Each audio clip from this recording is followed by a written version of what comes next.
네, 그러면 이제 5시 정각이 돼서 이제 한국통신학회 신임교원 학술연구 세미나를 시작하도록 하겠습니다. 저도 이제 학회 때 이제 신임교원 학술연구 세미나를 발표한 적이 있는데요. 저희 이제 같은 학교에 계신 금호공과대학교 이제 노정훈 교수님이 발표하시는데 이제 좌장을 맡게 되어 이제 기쁘게 생각합니다. 노정훈 교수님에 대해서 간략하게 이제 소개를 해드리도록 하겠습니다. 노정훈 교수님은 이제 고려대학교에서 학사 및 이제 박사를 마치시고 국방과학연구소에서 이제 7년가량 계셨습니다. 그리고 올해 이제 3월부터 금호공과대학교 전자공학부 조교수로 이제 재직 중에 계십니다. 이제 오늘 발표 드릴 주제는 자유공간 광전선 기술 동향과 이제 전망입니다. 이제 노종훈 교수님께서 이제 발표가 준비되면은 이제 시작을 해주시면 되겠습니다.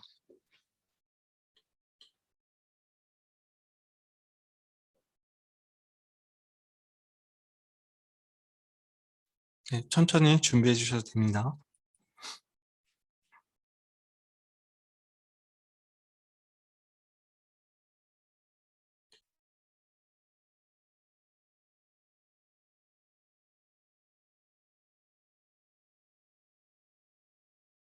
그리고 혹시 이제 질문이 있으신 분은 질문 칸에 올려주시면은 이제 그 발표가 끝나고 제가 이제 전달해서 드리도록 하겠습니다. 네, 발표 시작하도록 하겠습니다. 안녕하세요. 금호공대 노정훈입니다. 네, 소개해 주신 이병주 교수님 감사합니다. 오늘 제가 말씀드릴 내용은 FSO라고 불리우는 레이저를 이용한 통신이 Free Space Optical Communication입니다. 제 목차는 다음과 같습니다. FSO의 장점과 어플리케이션, 그리고 현재 연구 동향들, 기본 송수신 구조에 대해서 설명을 드리고 RF 대비해서 FSO의 채널이 어떻게 다른지 설명을 드리겠습니다. 그리고 송수신단에서 중요하다고 여겨지는 부분에 대해서 설명을 좀 드리고요. 그리고 다음으로 FSO의 한계점을 극복하거나 커패시티를 높이기 위한 기법들, 그리고 기타 최근의 연구 주제들에 대해서 말씀드리도록 하겠습니다. 자, 먼저 저에 대한 소개이기도 하고요. 제가 FSO를 연구 주제로 택한 이유를 짧게 말씀드리면서 발표를 시작하겠습니다. 제가 본래 학위 전공은 통신이어서 오래전에 마이무나 CR 그리고 IMP 어드밴스드 표준화에 관련된 일들을 주로 했었고요. 졸업 후에 국방과학연구소로 갔는데 거기서 꽤 오랫동안 미사일 개발 일을 하다가 운 좋게 올해 초에 학교로 오게 되었습니다. 7년간 다른 일을 하다가 이제 본래의 전공으로 돌아오려니까 연구 주제가 좀 고민이 되더라고요. 근데 제가 연구소에서 하던 일 중 하나가 이 레이저에 관련된 무기 개발이 있었거든요. 바로 이 레이저 유도 무기란 건데요. 레이저 신호를 디텍트하고 추적하는 요 레이저 탐색기란 걸 제가 하드웨어에서부터 소프트웨어까지 연구 개발에 참여를 했습니다. 그나마 제가 ADD에서 하던 일 중에 연구랑 관련이 제일 크게 있었던 일이었기 때문에 이거를 본래의 전공과 전공인 통신과 연관 지을 수 있는 걸 찾다가 FSO에 대해서 공부를 시작하게 되었습니다. 그래서 사실 저도 이제 공부를 막 시작한 거라 발표 내용 중에 다소 좀 부정확한 부분이 있을 수 있다는 점 양해 부탁드리고요. 그리고 혹시라도 제가 잘못 이해한 내용이 있다면 발표가 끝나고 제게 알려주시면 감사하겠습니다.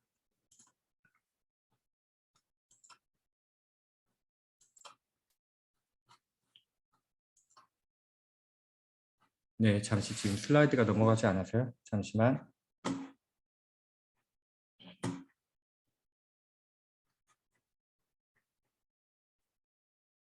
예, 지금 파워포인트가 사실 문제가 있어서 잠시만 기다려 주시길 바랍니다. 예, 죄송합니다.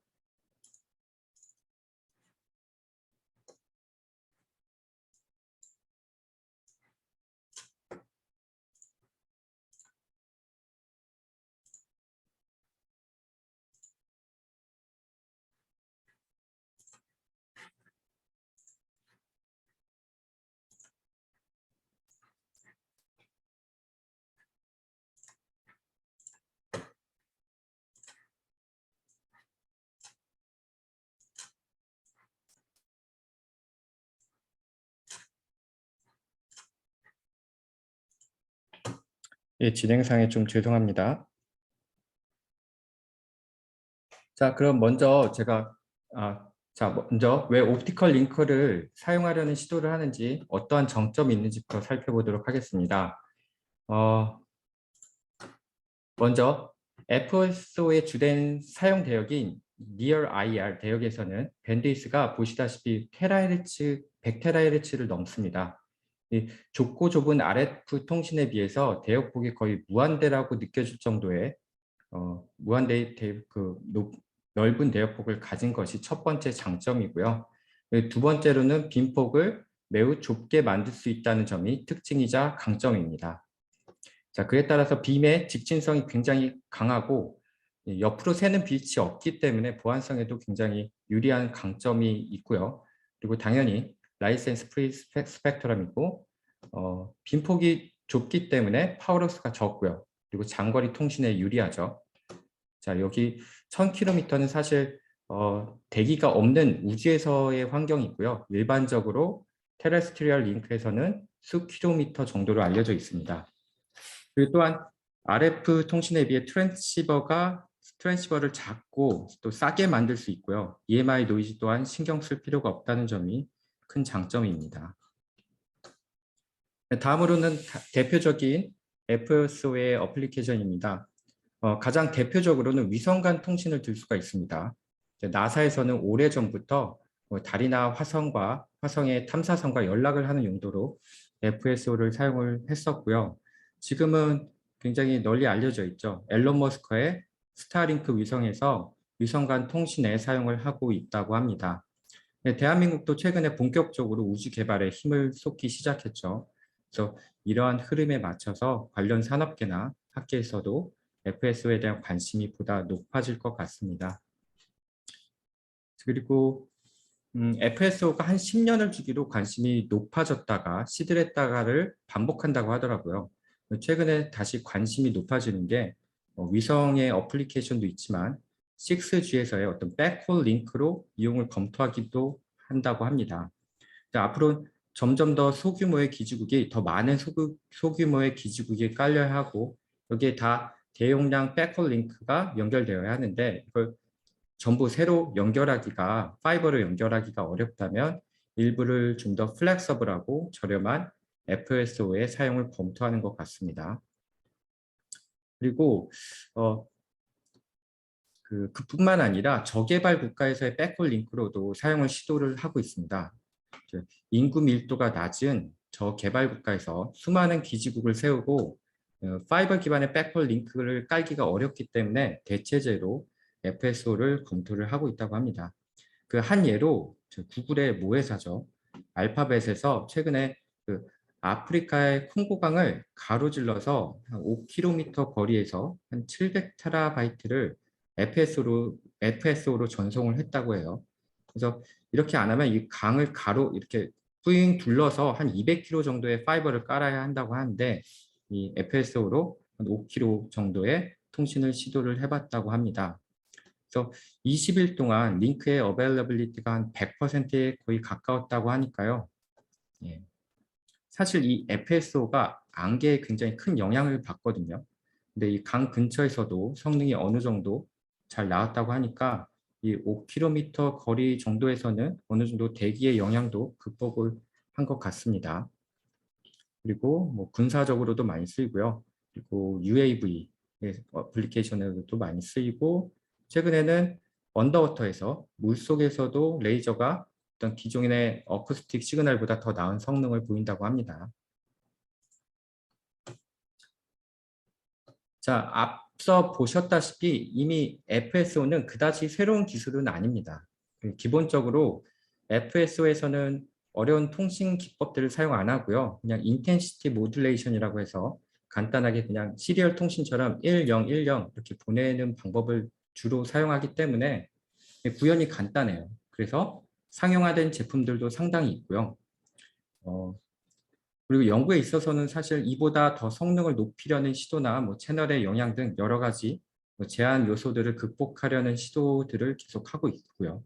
그래서 이 분야는 사실 이론적으로 굉장히 딥한 연구보다는 실험적으로 어떻게 하면 뭐 구현을 잘하느냐 이게 주된 이슈라고 합니다. 근데 국내에서는 아직 상용 제품이나 의미 있는 실험 결과는 아직 없는 것 같고요. 제가 이제 막 공부를 시작해서 제가 모르는 것일 수도 있고요. 하지만 이 과제를 검색해 보면 현재 많은 학교나 뭐 산업체, 연구소 등에서 다양한 과제들이 진행되고 또 앞으로 계획되어 있기도 합니다. 다음으로는 송수진의 블록 다이어그램입니다. 자, RF 시스템과는 차이점이 가장 큰 차이점은 안테나 대신에 광학 모듈이 들어가고 채널 모델링이 굉장히 틀려진다는 점이 그 특징이 있고요. RF 채널 요소인 뭐 패스로스, 쉐도잉, 멀티패스 페이딩은 여기선 없고요. 대신에 대기의 영향에 관한 요인들이 주된 채널 임페어먼트가 됩니다. 자세한 건 뒤에서 설명드리도록 하겠습니다. 자, FSO의 채널에 대해 설명을 드리겠습니다. 채널의 영향은 크게 세 가지 정도로 나눌 수가 있어요. 첫 번째는 어테뉴에이션인데 얘는 대기의 어떤 입자들에 의해서 어떤 흡수와 어떤 스캐터링, 산란에 의한 영향이 바로 여기에 해당을 하고요. 그리고 우리가 RF에서는 멀티패스 페이딩이 있는데 그것과 유사한 영향을 주는 터뷸런스 인듀스드 페이딩, 난류로 인해서 페이딩의 효과가 만들어지는 그런 효과라고 생각을 하시면 되고요. 그래서 비슷한 영향이긴 하지만 물리적으로는 멀티패스 페이딩과는 전혀 다른 현상이고요. 자, 세 번째로는 포인팅 에러입니다. 레이저는 직진성이 강하고 빈폭이 굉장히 좁기 때문에 송수신기가 정확하게 어떤 마이크로 라디안 정도의 서브 마이크로 라디안 정도의 정확도로 정확하게 정렬되어 있지 않으면 통신이 되지가 않습니다. 그래서 송수신 정렬이 FSO에서 굉장히 크리티컬한 부분이 되고요. 그리고 수신기에서 옵티컬 투 일렉트리컬 컨버전 이피션시가 있는데 얘는 말 그대로 어떤 포토 다이오드가 센서가 입사된 빛을 얼마만큼 전기 에너지로 바꿔주느냐. 그래서 뭐 센서의 성능에 관한 파라미터라고 보시면 되겠습니다. 그래서 포토 다이오드의 데이터 시트에 보면은 다 이 파라미터가 그 파장에 따라 다 나와 있습니다. 그걸 참고하시면 되고요. 자, FSO 통신을 하려면 제일 먼저 해야 하는 것 중 하나가 웨이브랭스를 정하는 것입니다. 자, RF 시스템에서 주파수를 정하는 것처럼 웨이브랭스를 제일 먼저 정해야 되는데 그런데 사용할 수 있는 웨이브랭스가 많지는 않아요. 근데 많지 않더라도 RF 시스템과는 달리 FSO는 간섭을 전혀 고려할 필요가 없어요. 간섭은 고려 대상이 아니기 때문에 뭐 같은 파장을 써도 여러 시스템이 써도 상관은 없죠. 자, 일단은 먼저 대부분의 FSO에서 이미 그 파이버 커뮤니케이션을 사용하고 검증된 수많은 그 안정한 컴포넌트를 사용하기 위해서 Near IR 대역을 사용해요. Near IR 1 마이크로미터 근처의 파장을 사용하는데 그 중에서도 보시면 이 그림에 보시다시피 대기에 의한 흡수율이 작은 4가지 파장 정도가 있는데요. 각각의 특징이 한 850 나노미터는 이미 그 파이버 커뮤니케이션에서 검증된 굉장히 값싼 부품들이 많이 있다고 합니다. 근데 얘가 사람의 눈에 굉장히 큰 영향을 줄 수가 있습니다. 그래서 아이세이프 측면에서는 이 850 나노미터가 좀 단점을 가지고 있고요. 그래서 결국에는 이 레이저를 사용함에 있어서 레이저 파워에 레귤레이션이 있어요. 어떤 법적인 제한이 있기 때문에 850 나노미터 파장 대역을 사용했을 때 고출력의 레이저를 사용할 수가 없어요. 그럼 멀리 갈 수가 없는 것이죠. 그래서 결국에는 얘는 값이 싸지만 외부에서는 사용하기가 좀 어렵기 때문에 실험실용으로나 아니면 약한 파워로도 구현이 가능한 중소거리 어플리케이션에서 많이 쓰입니다. 결국에는 인체에 거의 영향을 안 주는 파장은 1550 나노미터 파장인데 얘는 규제에 영향을 받지 않습니다. 파워를 내가 마음대로 쓸 수가 있어요. 그렇기 때문에 더 장거리 통신에 굉장히 유리합니다. 그리고 1064 나노미터 또한 굉장히 위험해요. 사람의 눈을 멀게 할 수가 있기 때문에 굉장히 치명적입니다. 하지만 이 레이저가 가장 안정한, 스테이블한 레이저라고 알려져 있어요. 알려져 있기 때문에 결국에는 사람의 눈의 안전과는 전혀 관련이 없는 군사용이나 우주에서 많이 사용이 되고 있습니다. 다음으로는 구체적인 채널 모델을 살펴보겠습니다.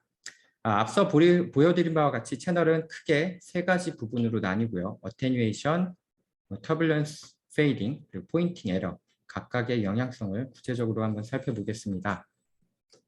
첫 번째로 어테뉴에이션입니다.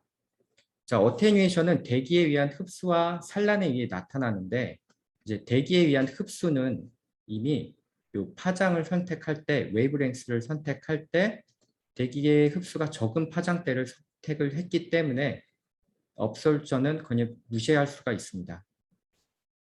흡수는 무시를 하고 결국에는 산란에 의한 효과에 의해서 어테뉴에이션이 크게 바뀌는데, 산란에 의한 효과는 파장에 대비해서 또 달라져요. 파장에 대비해서 어떠한 크기의 입자가 산란을 일으키는지, 스캐터링을 발생시키는지에 따라서 영향성이 달라집니다.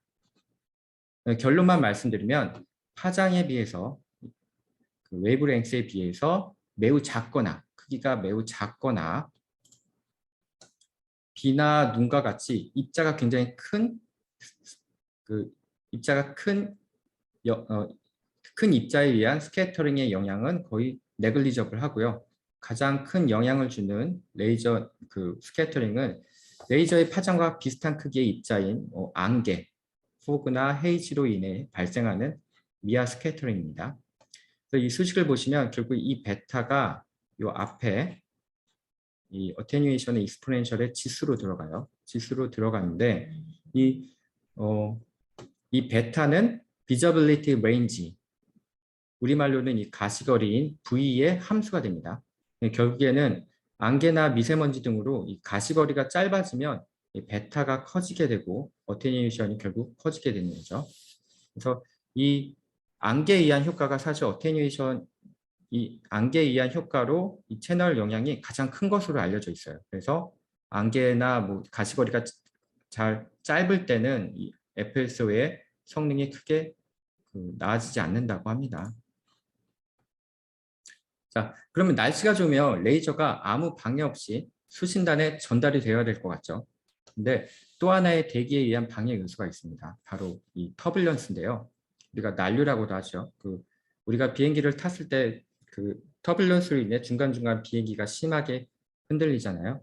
그래서 이게 대기의 어떤 카오틱한 변화, 카오틱한 변화나 뭐 흐름으로 인해서 대기에 서로 다른 온도 차를 가진 뭐 이런 에어 포켓이 생성이 된다고 합니다.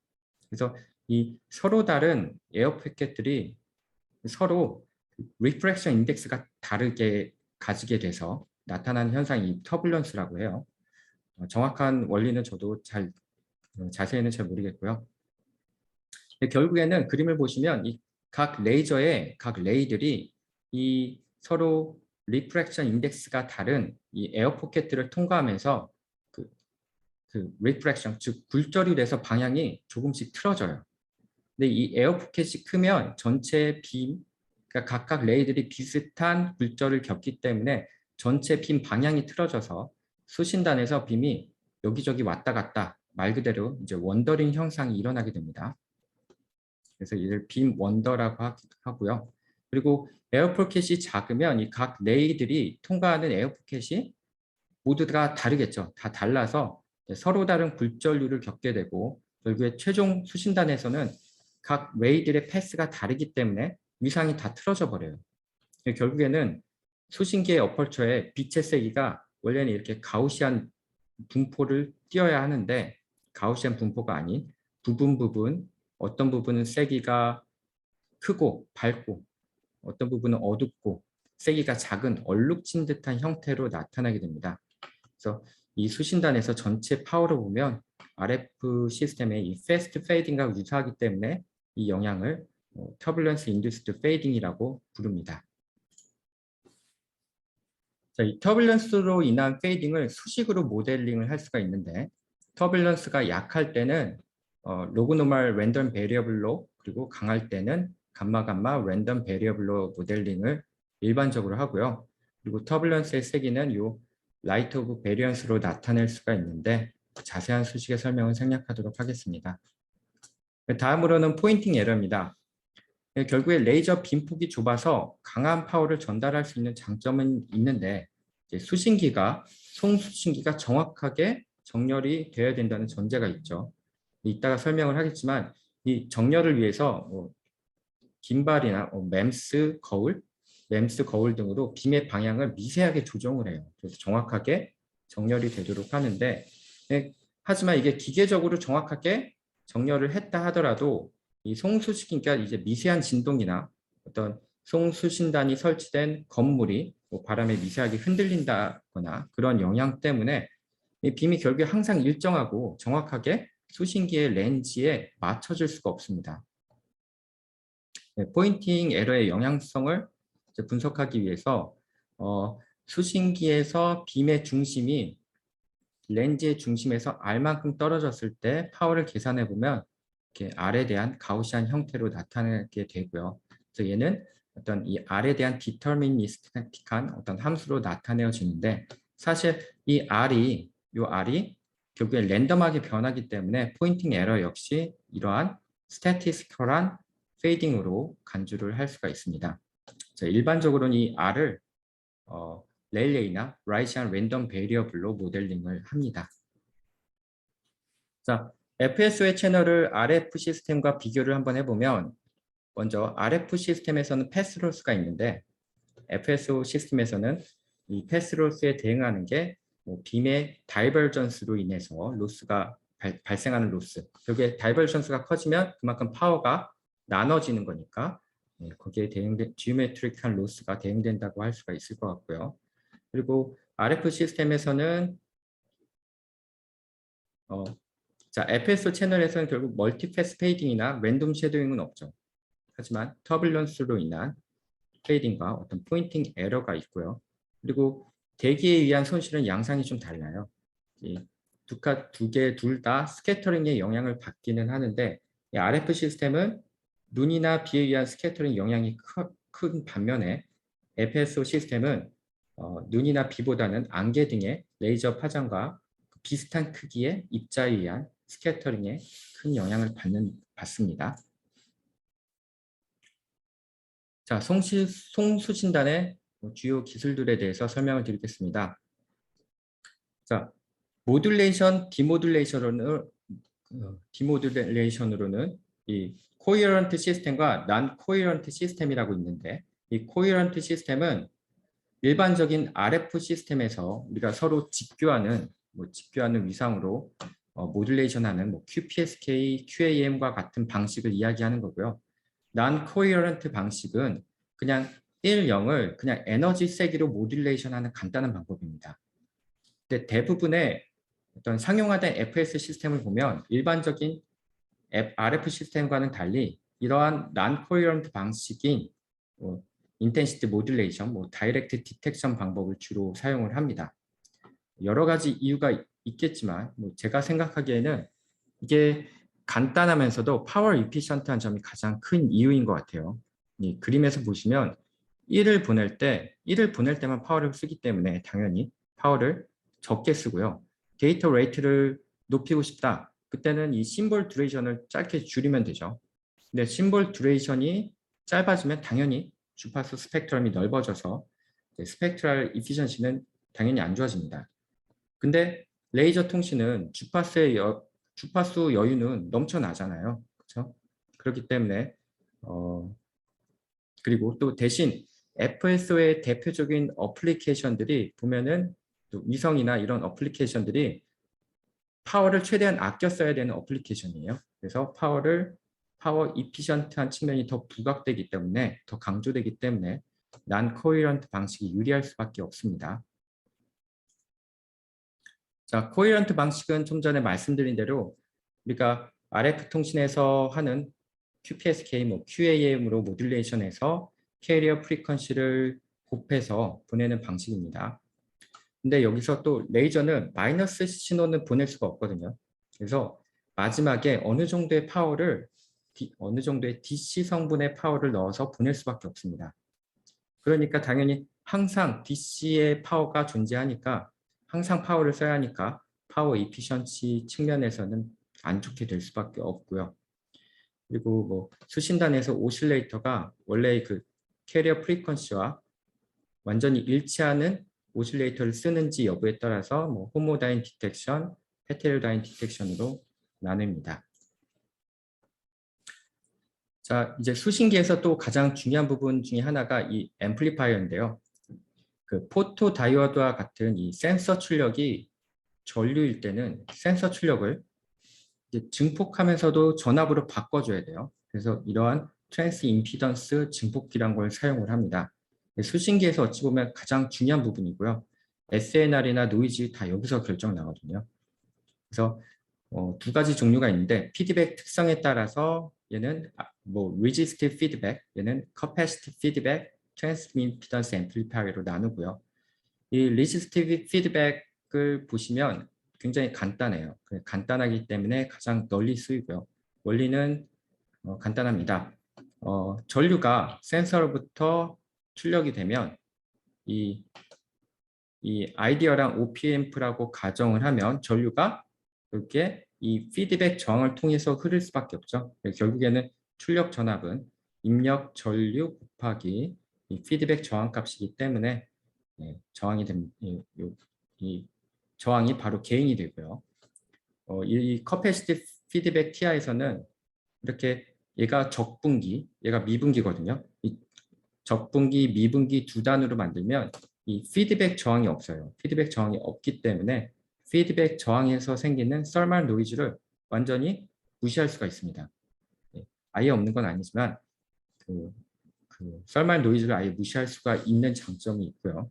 그리고 또 여기 뭐 주변광이나 햇볕으로 인한 뭐 DC 전류를 제거해주는 기능도 실제 구현에서는 거의 필수적입니다. 이 주변광이나 햇볕으로 인한 DC를 제거해주지 않으면 이 앰플리파이어가 바로 세츄레이션 돼버려서 아무 신호도 디텍트할 수 없게 됩니다. 자, 수신기의 노이즈를 한번 살펴보면 보통 SNR을 구할 때 증폭회로의 출력단에서보다는 증폭회로의 입력단에서 SNR을 구하게 됩니다.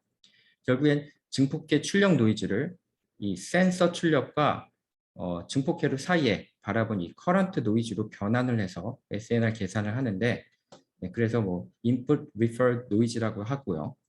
자, 그래서 노이즈를 줄이려면 자, 이 수식에서 뭘 해야 되는지를 이 수식을 보면 알 수가 있는데 먼저 게인을 크게 키우는 게 가장 중요하고요. 그래서 중폭률을 키우면 키울수록 이 OP앰프에서 발생하는 노이즈를 줄일 수 있고 또한 썰말 노이즈도 결국에는 노이즈도 원래는 증가를 하지만 게인이 전류가 전압으로 증폭되는 비율이 더 크기 때문에 RF 게인을 늘려주는 게 가장 유리합니다. 그리고 마지막 이 항을 줄이기 위해서는 가능한 작은 크기의 포토다이오드를 쓰는 게 유리하고요. 이 맨 앞에 샷 노이즈는 DC로 인해서 생겨난 노이즈인데 노이즈의 DC 성분은 아니고요. 노이즈는 어차피 DC 성분은 제거를 하더라도 DC가 증가하면 증가할수록 랜덤한 성분도 증가를 하거든요. 그래서 이걸 줄이려면 주변광이나 태양의 영향을 줄이는 게 굉장히 또 중요하고요. 그래서 태양에 위한 어떤 노이즈가 커지는 영향도 굉장히 큽니다. 그래서 제가 경험한 바로는 이 레이저를 포토다이오드를 태양을 바라봤을 때랑 그냥 어두운 암실에 있을 때랑 노이즈의 크기가 엄청나게 크게 차이가 나요. 그리고 이게 사실은 각각의 인디펜던트한 노이즈가 제곱해서 더해지기 때문에 얘를 다 줄이기보다 사실은 가장 도미넌트한 놈 하나만 줄이면 됩니다. 가장 도미넌트한 노이즈를 그대로 놔두고 나머지는 줄여봐야 별 큰 영향이 없습니다. 자, 다음으로는 FSO의 뭐 한계점을 극복하거나 커패시티를 높이기 위한 또 그리고 최근 연구 주제들에 대해서 말씀드리도록 하겠습니다. 자, 페이딩의 영향을 줄이기 위한 가장 쉬운 방법 중 하나가 바로 다이버시티를 이용하는 것이죠. 자, RF 시스템과 마찬가지로 FSO에서도 리시버를 여러 개 두거나 트랜스미터를 여러 개 둘 수가 있습니다. 그래서 다이버시티 게인을 얻을 수가 있고요. 하나 차별되는 점은 FSO에서는 리시브 렌즈를 크게 해서도 리시버 다이버시티를 얻을 수 있는 장점이 있습니다. 이거를 Aperture Averaging이라고 하고요.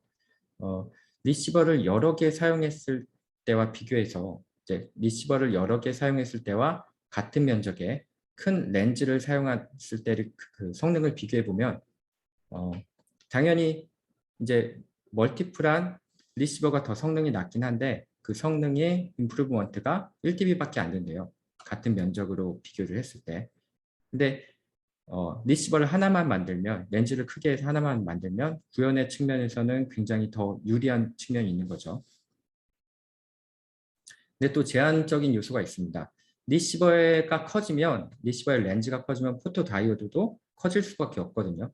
근데 아까 얘기했다시피 포토다이오드가 커지면 거기서 인풋 커패시턴스로 인한 노이즈가 커질 수밖에 없어요. 그래서 또 제한적인 요소가 있긴 합니다. 그리고 또 포토다이오드의 커패시턴스가 커지면 응답 속도가 굉장히 줄어요. 그래서 레이저가 굉장히 빠른 속도로 들어온다 하더라도 매우 짧은 듀레이션의 레이저 펄스를 받아도 이 포토다이오드를 거치면 신호가 이제 길게 쭉 늘어지게 돼서 여기에 심볼과 간섭이 생기게 되고요. 네, 그러한 여러 가지 제한적인 요소들이 굉장히 복합적으로 얽혀 있습니다. 이제 다음으로는 송수신 간의 빔을 정렬하는 방법에 대해서 한번 말씀드릴게요.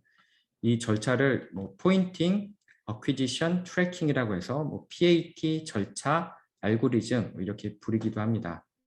자, 말 그대로 초기에는 서로 비교적 빔폭이 넓은 레이저를 써서 포인팅을 해요. 서로에게 레이저를 보내면 서로 상대편의 레이저를 찾고 자, 어느 쪽에서 왔는지 방향을 어느 정도 인지를 해요.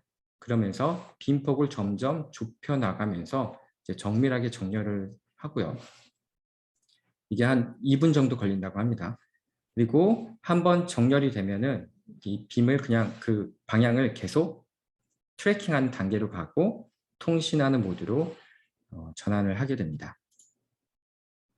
자, 결국에는 이 레이저의 방향을 인지하기 위해서 사용되는 센서가 우리가 카메라에서 사용하는 CCD, CMOS 어레이가 있고요.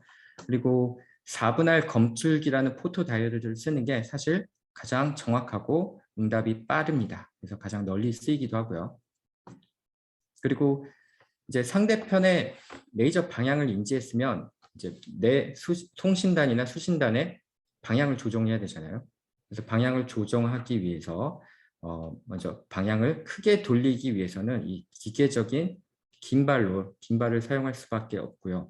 그리고 얘는 정확도는 이제 프리시전은 굉장히 낮죠. 정확도는 높지 않기 때문에 어떤 서브 마이크로 라디안 정도의 정확도로 빔의 방향을 바꾸기 위해선 이 MEMS 거울을 사용을 합니다. 이제 Fast Steering Mirror 이렇게 말하기도 하고요. 그리고 또 이렇게 액정을 통해서도 빔의 방향을 조정하는 방법도 있다고 합니다. 그리고 또한 이 레이저 신호가 대기의 영향이나 어떤 중간에 방해물로 인해서 완전히 끊기는 경우가 생길 수가 있기 때문에 그러한 경우를 대비해서 굉장히 저대역의 RF 신호를 어떤 서브로 보조 신호로 사용하는 하이브리드 기법을 고려하기도 합니다. 결국에 레이저의 방향을 추적하는 센서나 결국에 레이저의 방향을 돌리는 이 구동기 자체가 아날로그적인 요소가 많기 때문에 디스토션이나 바이어스 등의 오차를 보정을 해야 되거든요.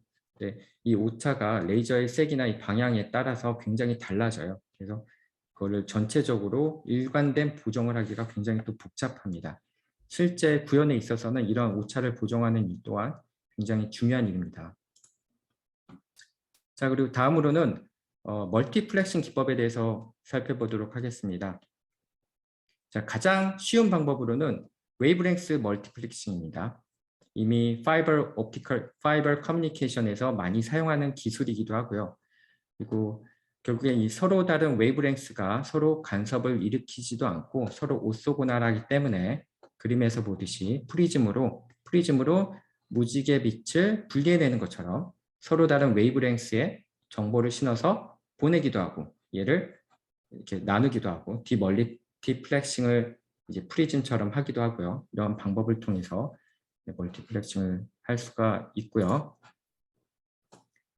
자, 이번에는 최근에 굉장히 사람들이 관심을 가지고 있는 Orbital Angular Momentum이라는 기법입니다. 자, 레이저 빔의 웨이브 프론트에 웨이브 프론트라고 하면 이제 뭐 파면이라고 하는데 파면의 헬리컬 페이지 돌아가는 헬리컬한 페이지 패턴을 이용하는 멀티플렉싱 기법입니다. 그래서 간단히 설명을 드리면 일반적인 가우시안 빔 같은 경우에는 아니면 뭐 평행광이나 이런 일반적인 어떤 빛의 경우에는 페이지를 수평이나 수직축으로 폴라라이제이션 시켜서 보냈는데 OAM에서는 오른쪽에 보이다시피 이 페이지를 이 두 가지 방향이 아니라 회전을 시킵니다. 회전을 시키는데 이 얼마나 회전을 시키느냐에 따라서 그거를 L이라는 걸로 나타내는데 이 L은 결국에 한 웨이브랭스에 여기서부터 여기까지 한 웨이브랭스의 회전을 몇 번 시키느냐를 나타내고요. 그래서 L이 1이면 한 번, L이 2면은 얘를 두 번 회전. 자, 마이너스 값을 가질 수도 있어요. 마이너스 값을 가지면 반대 방향, 반대를 도는 경우를 말하고요. 그래서 이러한 회전수를 이 OAM에서는 모드라고 부릅니다. 근데 이게 정수배의 회전수를 가지면 이 수식에서 보듯이 이제 프리 시리즈의 이 베이시스처럼 서로 오소고날 하거든요. 그래서 얘를 내적을 취하면 우리가 0이 되죠. 그래서 서로 다른 모드를 가진 빔에 정보를 실어서 멀티플렉싱 게인을 얻을 수가 있어요. 그리고 이 회전수에는 이론적으로 제한이 없습니다. 인피니트한 모드를 가질 수가 있기 때문에 결국에 이론적으로는 무한대의 멀티플렉싱 게인을 얻을 수가 있습니다. 그리고 이 오비탈 앵귤러 모멘텀을 사용하는 대부분의 연구나 실험 결과들을 보면은 대부분 이 OAM만 사용하기보다는 WDM과 웨이브랭스 멀티플렉싱과 결합해서 사용하는 경우가 대부분이에요. 이제 둘 다 스펙트럼의 제한을 전혀 받지 않고 둘 다 이제 서로 다른 도메인의 디그리 오브 프리덤이기 때문에 결합해서 더 효율적으로 사용을 하고 있습니다. 하지만 이게 실제 채널을 거치게 되면 터뷸런스로 인해서 발생하는 어떤 페이딩으로 인해서 이 모두들 간에 결국에 오소고날리티가 깨질 수밖에 없죠. 오소고날리티가 깨지고 서로 이제 크로스톡이 발생을 합니다. 그래서 실제 대기 환경에서는 가까운 거리에서는 잘 된대요. 가까운 거리에서는 잘 되고 어떤 실험실 내부에서는 잘 되지만 이 외부에서 어떤 실제 대기 환경을 적용했을 때 그리고 또 거리가 멀어지면 페이딩의 영향으로 이제 모두 간 구별이 힘들어지고 성능도 급격하게 저하가 된다고 합니다. 그리고 또 한 가지 특징이 이 모드가 커지면 보시다시피 모드가 커지면 커질수록 얘가 크기가 커지죠. 빔의 다이버전스가 커져요. 빔의 다이버전스가 커지기 때문에 이 모드를 크게 만들면 여러 개의 모드를 담기 위해서는 리시버가 커질 수밖에 없습니다. 그래서 이러한 점도 제한적인 요인으로 작용을 하고 있습니다. 그래서 이 논문들을 살펴보니까 최근에 OAM에 관련된 이 퍼블리케이션 굉장히 급증을 하고 있다고 합니다. 자, 다음으로는 스페셜 모드 멀티플렉싱이라는 기법이 있습니다. 이 OAM도 사실 이 SMM, 스페셜 모드 멀티플렉싱의 어떤 서브스페이스로 볼 수가 있어요. 이제 구체적으로는 라구에르 가우시안 빔이라는 게 있는데 이 빔은 페이지의 회전에서 두 가지의 오소고날한 인덱스를 가집니다. 자, OAM에서는 이 에지멀설 인덱스만 있었다면 얘는 라구에르 가우시안 빔은 레디얼 인덱스가 하나로 더 있어요. 그래서 여기서 레디얼 인덱스가 만약에 0이면 바로 그냥 OAM이 되는 것이고요. 자, 한 가지 특징이 모드에 따라 빔의 다이버전스가 커지는 걸 얘는 방지할 수가 있어요. 그래서 어떻게 하는지 한번 보시면 그림을 자세히 보시면 이 노란 모양의 도넛 모양이 노란 도넛 모양이 파워가 가장 센 부분인데 이게 L이 커짐에 따라서 에지멀스 인덱스의 크기가 커짐에 따라서 양쪽 방향으로 둘 다 커짐에 따라서 빔의 다이버전스가 커지거든요. 근데 이게 레디얼 인덱스가 0일 때는 L에 따라서 이게 커지는데 레디얼 인덱스가 0이 아닐 때를 자세히 보시면 파워가 제일 센 노란 부분의 크기가 제한적으로 커지는 걸 보실 수가 있어요. 결국에는 리시버의 크기가 제한됐을 때 OAM보다는 좀 더 나은 성능을 보인다고 합니다. 자, FSO를 제한하는 여러 가지 요소들을 극복하기 위한 다양한 방법들이 검토되는데 그중 하나가 하이브리드 RF FSO입니다. FSO가 저전력, 또 저비용, 또 장거리 통신에 등 뭐 분명한 장점도 있지만 제가 말씀드린 대로 안개 등의 날씨에 의한 영향에 굉장히 큰 영향을 받는 굉장히 큰 단점이 있습니다. 그래서 어떠한 환경에서도 날씨가 어떠하든지 링크의 어베일러빌리티나 어떤 베이직한 QoS를 보장해 주기 위해서 RF 시스템을 서브로 사용하기도 하고요. 그리고 대기의 환경이 적은 위성과 어떤 뭐 드론 또는 뭐 햅 사이는 FSO로 하고 이 햅이나 드론과 지상과의 통신은 RF를 이용하는 방식을 고려하기도 합니다. 그 밖에도 최근에 뭐 테라헤르츠와 FSO와의 어떤 하이브리드 형태를 고려하는 등의 여기에도 상당한 관심과 연구가 이루어지는 것으로 알고 있습니다.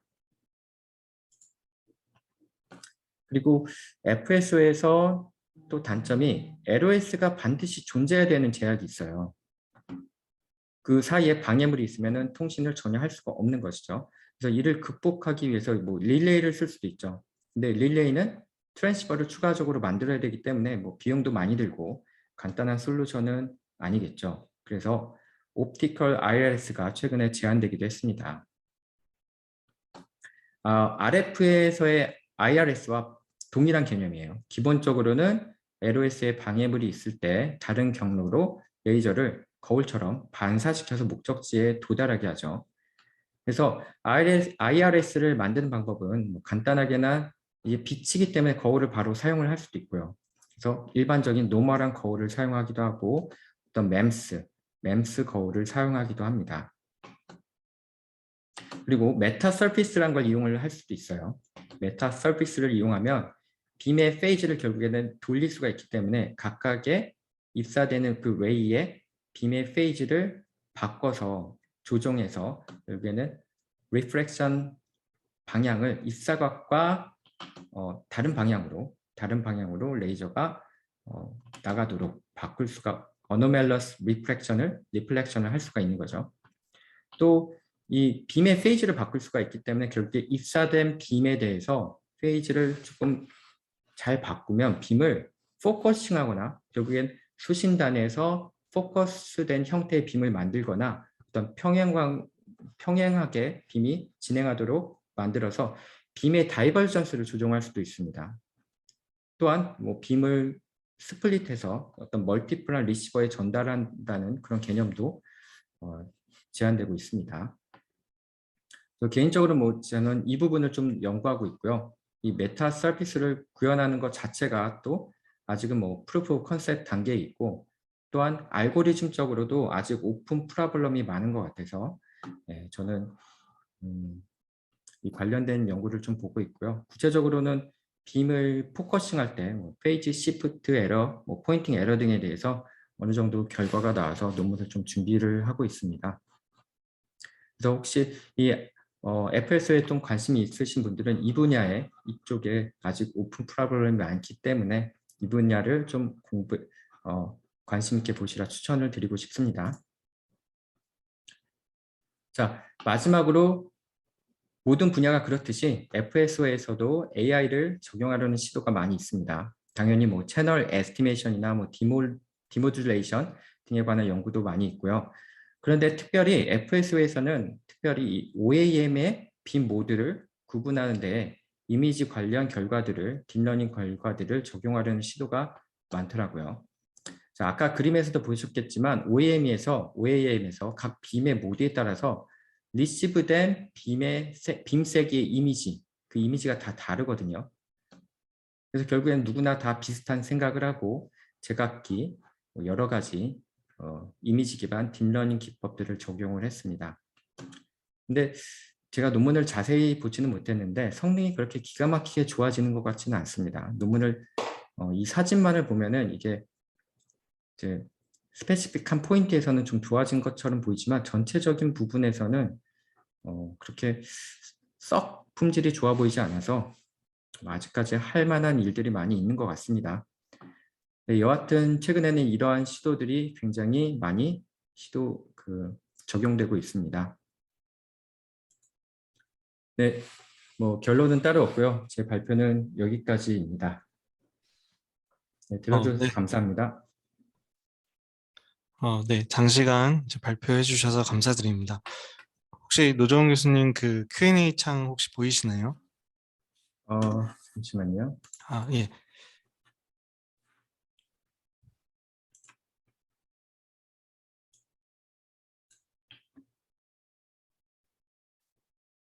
예, 수킬로미터 거리에서 광링크를 네. 유지하려면 몇 헤르츠의 램스 미러가 구동되어야 하는지 궁금합니다.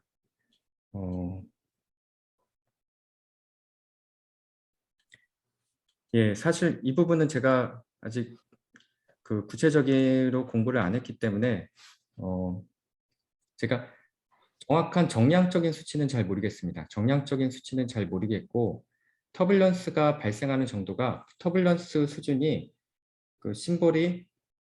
심볼 길이가 굉장히 넓은 길이에 대해서 터뷸런스 페이딩이 일정하게 유지가 된다고 연구들에서는 그렇게 얘기를 해요.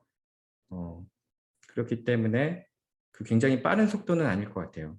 보통 전송하는 속도에 대해서 심볼에 굉장히 하나의 심볼이 아니라 굉장히 긴 길이 정확하게 정량적인 수치는 제가 지금 정확한 기억은 나지 않지만 결국에는 어떤 페이딩이 일정하다고 어떤 한 통신 프레임에서 일정하다고 가정을 하더라고요. 그 정도로 페이딩의 코헤런스 타임이 길기 때문에 이 램스 미러를 구동하는 데서도 그렇게 빠른 속도는 필요 없지 않을까. 예, 하지만 정량적인 수치는 제가 잘 모르겠습니다. 네, 답변 감사드립니다. 혹시 이제 추가 질문이 있으시면은 주시기 바랍니다. 네, 채팅창에 이제 남겨주셔도 좋습니다. 네, 혹시 이제 추가 질문이 있을 수도 있는데 그동안 이제 제가 그럼 간략하게 질문을 드리도록 하겠습니다. 이제 다양한 이제 핵심 기술들도 소개해 주셨고 그다음에 아까 이제 간략하게 언급도 하셨는데 FSO에서 이제 앞으로의 FSO에서 뭐 코헤런트 디텍션이랑 이제 넌 코헤런트 디텍션의 그 방식 중에 또 어떤 것이 이제 또 주가 될지 또한 그리고 앞서 이제 설명해 주신 대로 이제 노정훈 교수님께서도 이 한국연구재단 이제 과제를 하시는데 좀 더 이제 집중하고 있는 그런 연구 분야가 뭔지도 좀 더 소개해 주시면 감사하겠습니다. 예, 발표 중에 제가 말씀드린 대로 아직은 스펙트럴 이피션시나 스펙트럼의 여유가 많이 있고 그리고 오히려 이 FSO의 주된 상용 어플리케이션들이 파워 이피션시를 좋게 해야 되는 게 주된 관심사이기 때문에 아직은 non coherent 디텍션이 주가 되고 앞으로도 당분간은 non coherent 디텍션이 주가 될 것 같아요. 그렇게 통신을 해도 크게 문제점이 없기 때문에. 하지만 그렇다고 coherent 디텍션을 사람들이 아무도 연구를 안 하느냐? 그건 아닙니다. 연구나 실험적인 측면에서는 상당히 많은 연구들이 진행되고 있고 그리고 어느 정도 긴 거리에서도 이제 결국에 coherent 디텍션은 페이지 디스토션이 굉장히 문제가 되거든요. 그리고 이 터뷸런스에 의한 페이지 디스토션이 굉장히 코헤런트 디텍션의 성능을 제한을 하는데 최근의 연구들을 보면은 어느 정도 이것도 많이 극복을 했다. 그런 연구들이 실험 결과들도 어느 정도 볼 수가 있습니다. 그렇기 때문에 아직은 간단하고 어떤 파워 이피션시한 측면에서 난코리언트 디텍션을 쓰지만 이런 수많은 굉장히 좋은 결과들이 결국에는 상용 시스템으로 나중에는 이어지지 않을까, 예, 그렇게 기대가 되고요. 그리고 저는 연구적인 측면에서는 지금 제가 연구재단에서 하고 있는 과제는 제가 국방과학연구소에서 했던 것과 비슷하게 이 빔의 정렬에 관한 일들을 좀 제안을 했었고요. 거기에 대해서도 저는 관심을 가지고 있고 기존에 제가 했던 일들을 좀 더 업데이트하면 될 거라고 생각을 하고요. 그리고 또 아까 발표 중에 말씀드린 대로 IRS에 관한 연구들도 지금 굉장히 주된 관심사로 보고 있습니다. 굉장히 오픈 프로블럼이 많기 때문에 아직 사람들이 안 한 주제, 제가 빨리빨리 하면 먼저 쓸 수 있지 않을까 하는 기대감으로 열심히 공부를 하고 있습니다. 네, 아주 친절한 답변 감사드립니다. 그 추가 질문이 하나 더 올라와서 한번 채팅창 봐주시면 좋겠습니다. 예. 예. ADD에서 연구하신 레이저 추적 장비는 어느 정도 속도와 정밀도를 가지는지 알 수가 있을까요?